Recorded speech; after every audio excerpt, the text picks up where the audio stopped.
Canadian warm welcome to Charlie Cox and Vincent D'Onofrio!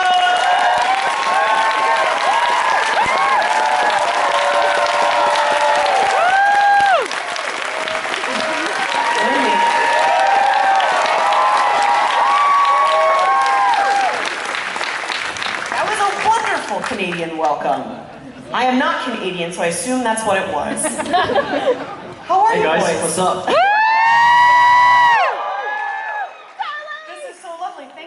For coming and doing this with us. Of course. Thank you. Yeah.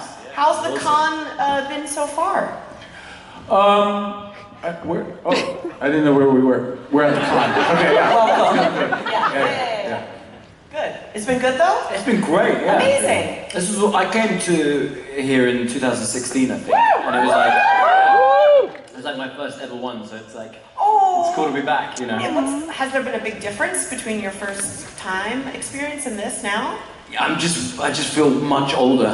Sure. Yeah. Well, I will say, I mean, I don't know if you've had to hustle back and forth, but there's two buildings that you have to go north to south if you want to go back and forth. It's a lot of fitness. So, but Your steps in, huh? You get your steps in, Yeah. is what I'm telling you. Yeah. So, tell me, since you do get to come to these lovely things and see these lovely fans, what has sort of been your most, if just memorable moment, or something that you were like, that made me very filled with joy, like at these cons?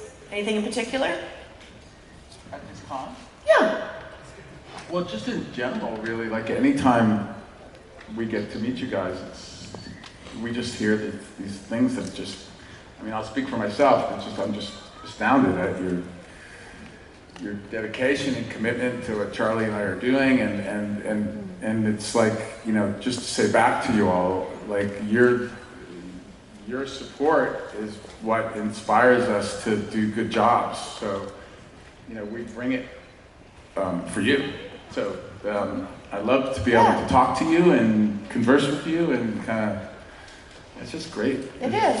It's fun. Yeah. How about you, Charlie? Yes, I mean, it's the same sentiment, really. Like, most of the time, you know, you hear nice things about yourself from the people who would say it anyway, like a mom. Yeah. That's it. Yeah.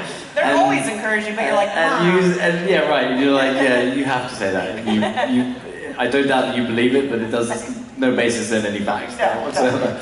So, but when you hear it from you know, people who don't know you, have never met, and you know, they describe in detail why or how something has touched them and stuff, that's really meaningful. Absolutely, yeah. So it's a tremendous experience every time.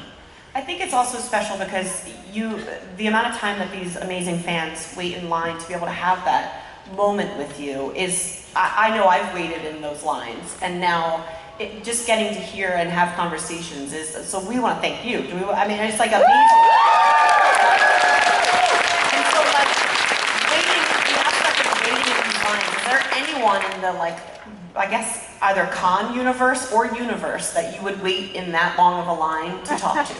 Yeah, Vincent D'Onofrio. Oh, turn to your right. That doesn't surprise me.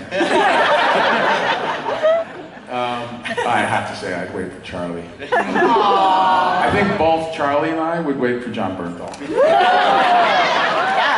If we sit here long enough, he'll come out. So yeah. That's right, yeah. I do love the idea of each of you waiting in each other's lines, and then when you get to the front, you realize the other one's been in your line, and you were there.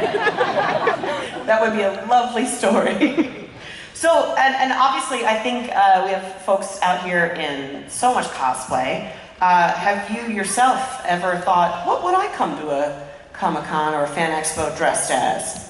So I've been actually thinking about that a lot recently, because I think I might take my daughter to one this year. Great! Aww. So I'm thinking about, you know, we've got to dress up. Yes. So, as a duo, or like, do you know what I mean? Like you could partner up with the idea, or? Well, she's 6, but I don't want to bring her street cred down too much by dressing up with her. Like, have to figure that out. Yeah.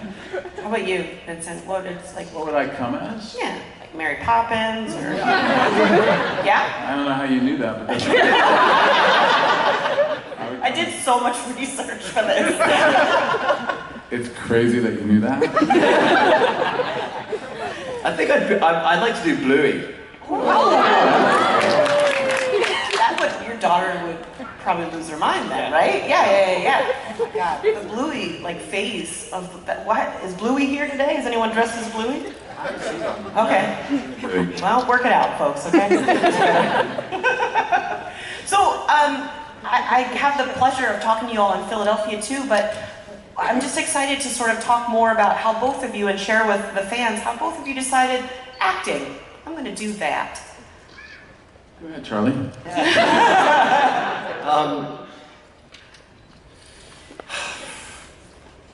So,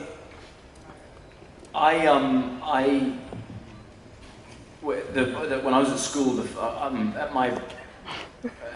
in England we don't call it the same thing, but like pre-high school. Sure. Like, I guess middle school. Middle school. Translate. Yeah, you translate, yeah. So while he was at school, When my wife and I first got together, I said to her, put your boots in, put your wellies in the boot. Can you translate that? Put your wellies in the boot? put your boots in the trunk. Put the part of the story? no, it's not. Put the dummy in the pram.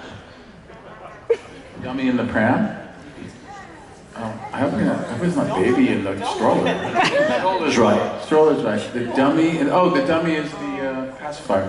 I just invented an amazing game. You did! Let's just play this. Yes, Vincent, fluent in British. But let's back to middle school. Yeah, You know, one time, I have to say, can I interject here? So one time, Charlie and I, we were doing many interviews for Daredevil on live interviews with video cameras and stuff. And we did this one, we were getting so bored with it that we did this one where each, without telling the person that was interviewing us, our answers would have to include a fish. So we would like either change we would either alter, we would put the name of a different kind of fish in a sentence, but it had to sort of sound like a word that we may be mispronouncing. I remember a couple of them. Tell. So one of them, I said, well, the show is very violent, and thank God. But the one that got me, like, crying. And the guy, it was in a foreign country, so they weren't all fluent in English, so they probably weren't hearing it. Vincent said, well, when I first read the script, I spoke to my friend Sebastian. I would have died as well. Yeah. But it reminds me of the movie Super Troopers, where they try and say like meow as many times as possible. Maybe that could be your next game for each other. Like, oh, well, write meow and just do that. Yeah. Pretty good at meow. That could be. Yeah. That's a really good one, Charlie. Meow would be really. Yeah. What was the question? I don't know. I don't think it matters at this point. I think it was more about acting and things like that on a serious nature. Oh, yeah, I mean, when I was at like the equivalent, I guess, of middle school, they did some theatre, but they only did musicals because the parents love, Okay. and I don't sing at all, and so I literally couldn't get involved. And one of the first plays they did, one of the musicals they did, I couldn't get a part because I couldn't sing. So they put me in the chorus, your only job is to sing, but they told me not to sing. So my job was to be in the background and mime, and I felt like such a useless element of that production. So then when I went to my high school, they did a serious play, they did some Shakespeare, and I went and auditioned and, kind of fell in love with it, and that's kind of where it started. It's so funny, the singing thing. I too cannot sing. But they put me in a play in college that literally in the script said, has the worst voice in town. I said, thank you so much. Thank you so much. Did you get a musical background as well? Mary Poppins. You can sing. I can kind of. Yeah, I've heard them sing. Oh, that's lovely. When we take showers. Sing something. You just created an entire fan fiction series. bicycles. Yeah, Charlie rocks me. I don't know what else to say. So I didn't know what I was going to do with my life. I knew that I would be comfortable on a stage because I got into magic when I was a kid.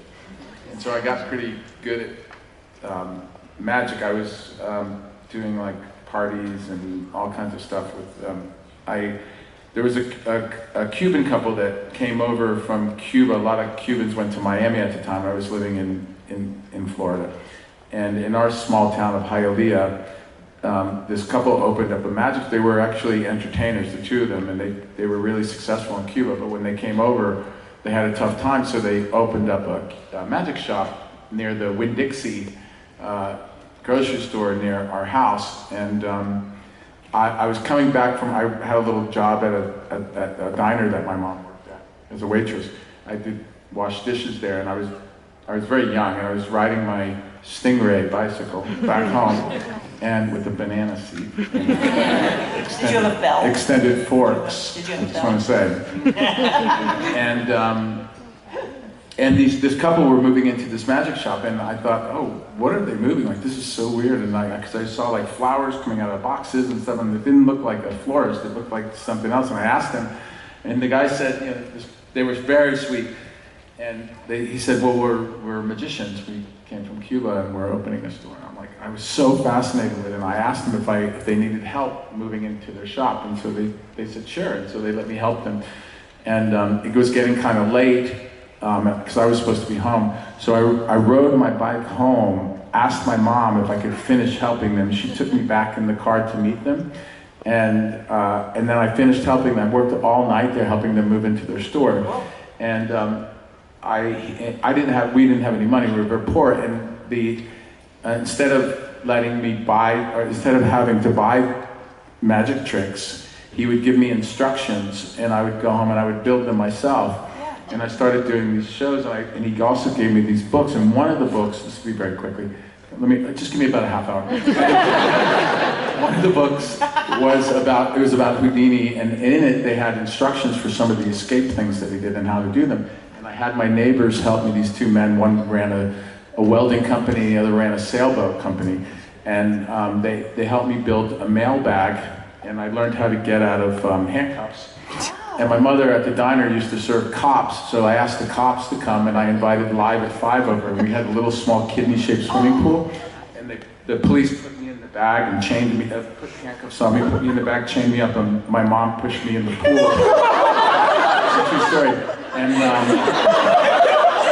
I drowned and died. I'm so glad you came back as a ghost. I actually lived. I know you can't tell, but I lived. And I started working all the time, and I made myself a little business card that said, I don't even think it made sense. It said, impossible possibilities. And my stage name was Vincent. So original. I don't think I've ever told this story out loud. So I started doing magic shows, and I got invited to do conventions, and I got invited to a Ring of Magicians, which was like a union of magicians, and I met Blackstone Jr., and he taught me a card trick, and so I knew that I was comfortable on a stage. And my daughter studied acting all through high school and stuff, and she said, I'm going to go to New York and study acting, back where we all originally came from. Not mankind, I mean just yeah, because a lot of people think it's Africa, and it's not, it's New York. New York. It's actually the Bronx, yeah. But the truth is that it is Africa, and actually not New York. And so, so I followed her to New York, and we started studying at this school called the American Stanislavski Theater, and we ended up touring for several years across the country doing classics, and then I ended up I started studying method acting, I got on Broadway, and ended up in my first film, Full Metal Jacket, when I was 24. Yeah. I love hearing the origin story of like how someone... like I literally kind of nodded out during the audition. Yeah, and I can't remember leaving. I obviously left the job, but I can't. You booked it, right? You booked it? I did not book it.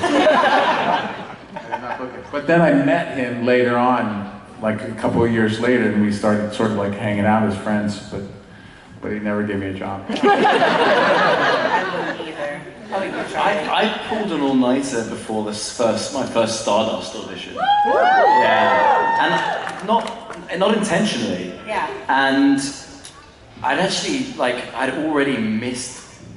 already cancelled the first one and it was right before Christmas. And it was like the last day before everyone broke up for Christmas. This audition, yeah. And I went out with some friends. And we ended up back at my place, and then people just fell asleep late. Oh. And so I woke up. I didn't set an alarm, but I woke up and there were people sleeping on the couch and on the floor. Yeah. And I just wanted to get out. And I remember thinking, I think I had an audition today. And so I wanted to get out of the house because there were people asleep on the floor, so I went to audition. Oh, good. It went really well. Booked it. See, Vincent, that's how you prepare. Okay? We're learning lessons up here is what we're doing. So, besides acting and things like that, do you ever see yourself like, oh, I wonder, I could have been a doctor? Or you could have been if you were little Charlie, little Vincent was like, besides acting, I want to be an astronaut. Was there anything else that you were like, that would be cool too? Like if you weren't acting? Yeah, I mean, similar. My goals were much lower than obviously yours. Mine were more maybe I could just mow lawns for a living. I could do that. There was things that I knew that I could definitely do, but none of them were astronauts or lawyers or doctors. I'm pretty sure I'm the luckiest guy in the world to have been successful in acting, and I'm very grateful for that. Yeah. Very grateful. Fantastic. So maybe when you retire from acting, you could start a landscaping business. Call That's a it good idea. Mary Poppins and lawn care. I'm workshopping that bit. Sorry. What do you think if you could be anything else in the world besides? I honestly don't know. I mean, the thing I always think I would love to do is be a travel writer. I don't know if I could do it or not, but I love traveling, and I kind of secretly harbor an idea that if writing about places and I've been to or experienced, I might have enough passion there that I could do it to some degree. So I've always liked that idea, and I've always loved the idea of being kind of on the road and don't know where I'm going next, kind of thing. And have you ever done something like that where it's just many backpack? times? Yeah, many times. And so, I used to have a deal with myself, which was that after every job, as an actor, there's never a good time to go away. Sure. Because if you have a job, you're preparing for it, and you're thinking about it and obsessed with it, and you're like, I don't want to go now, because I'm, And if you don't have a job, you've got to wait for the phone to ring and get an audition. There's never a good time. So I made a deal with myself that after every job, I would find at least a couple of weeks to go somewhere I'd never been. And until I had children, I really committed to that. I did it every time, and as a result, I've had some amazing experiences and traveled, almost all over the world. Is it often you go by yourself in those moments, or do you go with others? Almost always, yeah. Really? That was kind of part of it, I think. It just forces you into a place where you have to experience the culture in a way. You can't rely on your buddy to just live how you live in your own city with your friend. You have to reach out. You have to make friends. You purposely choose places like hostels where you're going to meet people who similarly want to hang out and do things. And I've made amazing friends and had extraordinary experiences. I think it's awesome to be able to do things by yourself. I think sometimes we forget, because we're so connected on digital things, so connected, always around each other. I flew here by myself. I haven't flown a plane by myself in maybe 10 years. And I was like, I'm 41 years old and I felt so proud of myself. You know what I mean? But I was like, I did it. No one really actually trains you to do some of those things. Yeah. You just figure it out. And I think then probably when you came back, you were probably so much more yourself for the next project too. I think so. I think it's like it's a fast track kind of, you know, dive into who you are and how you tick and all those things. Yeah, and absolutely. being forced to feel slightly uncomfortable is really, can be, you know, a great growing opportunity. Yeah, absolutely. So I asked other folks this, that I was talking to some of our lovely guests this weekend. So I'm creating a Spotify playlist, okay, of like my good friends, you're now my good friends by the way, of their favorite songs. So that way I have this playlist of like, just what song do you, if you're like, I'm in a bad mood or I need to be pumped up, like what is the song that you would either travel with or mow lawns to? Do you have a favorite? It doesn't have to be like your favorite, because here's the thing, I don't want this to be a stressful question.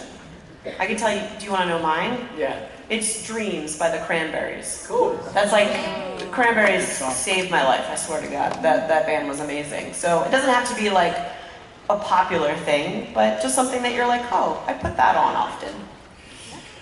You know, like you know, the temptation to avoid the cliche and say something that no one's ever heard of, but I think arguably one of the greatest songs ever written is Van Morrison's Sweet Thing. Yeah.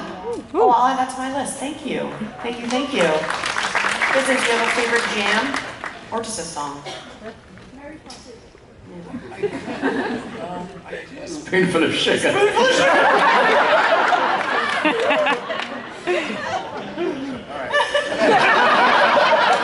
Almost heard it. I was actually gonna say Spoonful of Sugar. Sing it. Would never say fuck, so. Oh my God. Supercalifragilisticexpialidocious.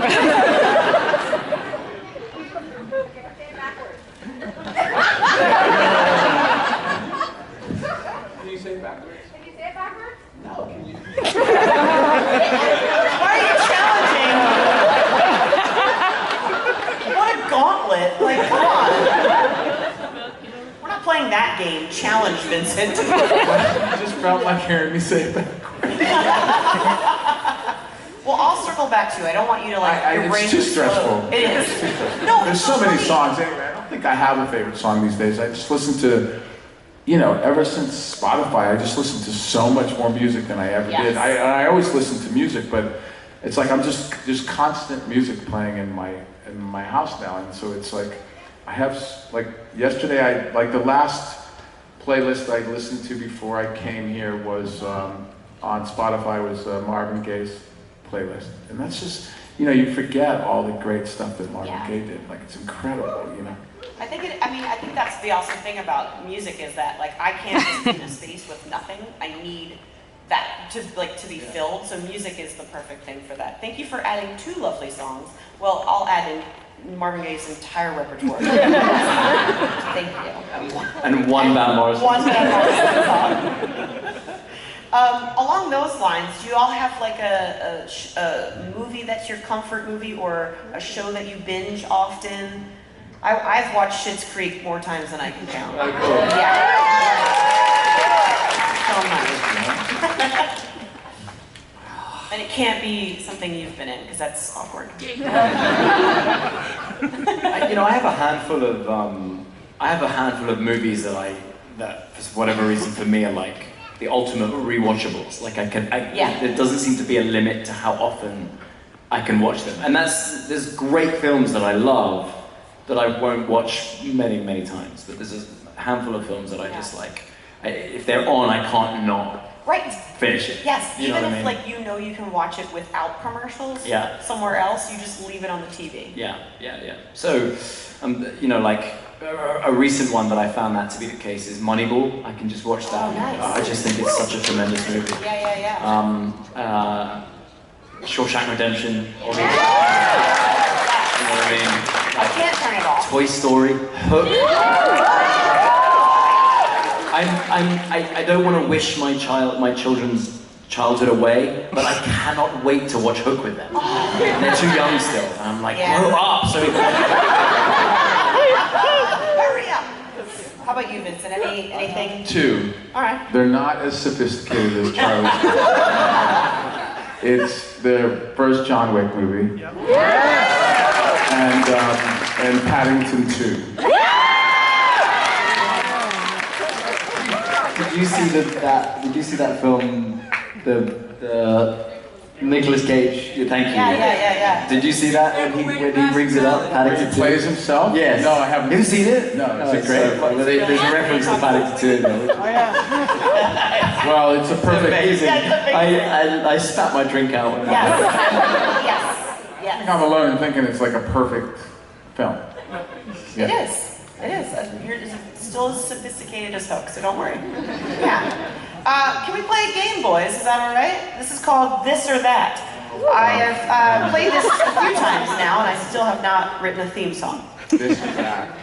So I'm just going to ask you a few things, and you're just going to say... Ladies and gentlemen, it's this or that. Thank you! I'm going to use that sound bite now. Perfect. All right, you don't have to think too hard about these, all right? So the first one is a vacation or a staycation.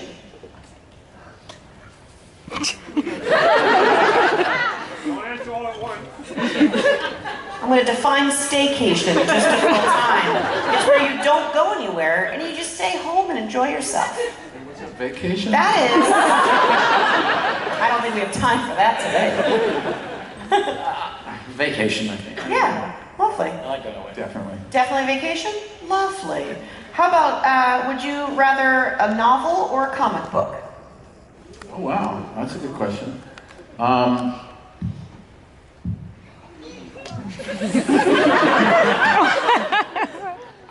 I think a comic book. Great. They would have turned on you so quickly. I felt the pressure to... No, I haven't read a novel in a long time. I've read books, you know, obviously I read books and I like to write a lot, but, for comfort, I like short stories and comic books Yeah. and graphic novels and stuff like that. Great. Do you have a preference? Yeah, same. Same. Same. How about, zombies or vampires? I don't know. Guys, these have... Well, no state- vampires are sexier. Yeah. Zombies are like, all right, like nobody wants a zombie. Like nobody wants a zombie. Like, I love this rating system. hello, it's a zombie.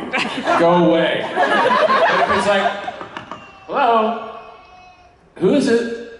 It's a vampire. You like think for a second. Yeah. Have you played either? It's kind of like, not a zombie, yeah. I think the character in Men in Black was basically the root of all zombie television.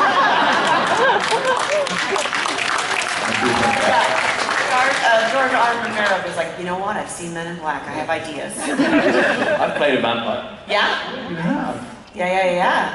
I So, bet you no one in here can tell me what the name of that film is. go No, close though. over here. Close. In You there. said eat people. You said local eats. Yeah, it's eat locals. Go. Well done. Yay! Eat locals. That's fun. Did you enjoy playing So vampire? it was directed by one of my dear friends who I love, Jason Fleming, who you guys probably know, and it was really fun. Oh, that's awesome. Eat locals. Yeah. If Vampire Charlie knocked on your door, you'd let him in? Fuck yeah. Yeah. And this might be controversial, this question, because we are in Canada. And I can poll the audience before you answer if you want to feel comfortable. But do you prefer ketchup chips or all dressed chips?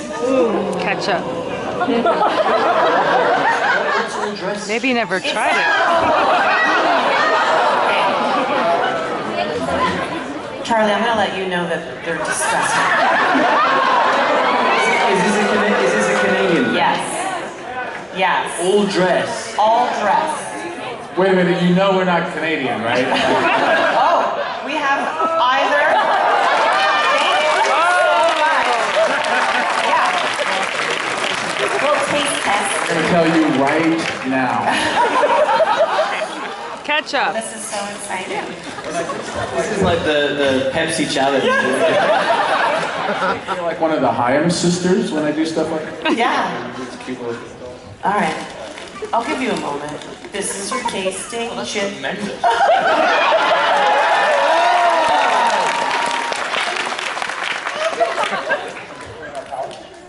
Oh yeah. Give it like a swish.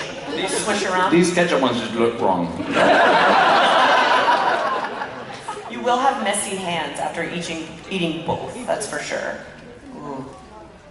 What'd you think of the ketchup, Vincent? Did you like it? Keep my remarks to myself. They're that's the fair. best. It's one way to do it. Oh. Ketchup are the best.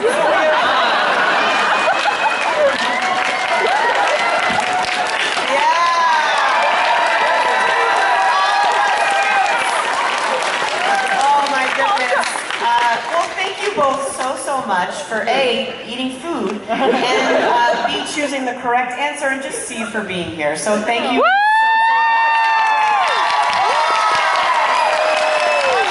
And Vincent, thank you.